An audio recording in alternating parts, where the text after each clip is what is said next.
பல பேருக்கு ஆபத்து வருகிறது. ஆகவேதான் வாய் திறப்பதில்லை.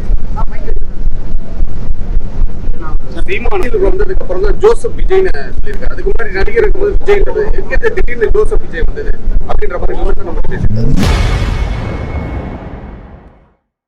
நாம் தமிழர் கட்சி சீமான் குறித்து செய்தியாளர் எழுப்பிய கேள்விக்கு அமைச்சர் செங்கோட்டையன் பதிலளித்துள்ளார்.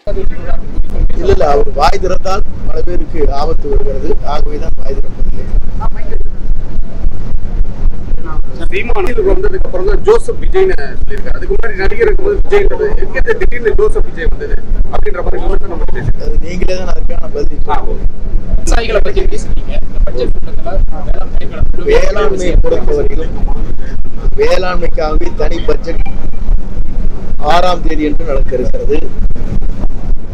ஆகவே வேளாண்மை துறையை நம்பி வாழுகிற விவசாயிகளுக்காக என்ன நலத்திட்டங்கள் நாம் உருவாக்க வேண்டுமோ அனைத்து திட்டங்களும் அதிலே அடங்கும்.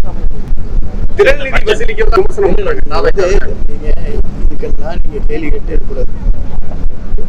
சட்டமன்றத்தில் கேள்வி கேட்கக்கூடிய நிறைய இருக்கிறார்கள். அவர் கேட்கட்டும்.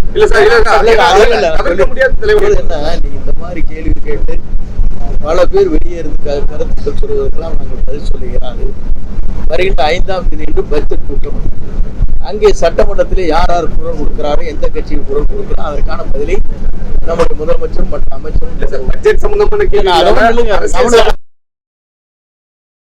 செய்திகளை உள்ளது உள்ளபடி தெரிந்து கொள்ள ரெஃப்ளெக்ட் நியூஸை சப்ஸ்கிரைப் பண்ணுங்க.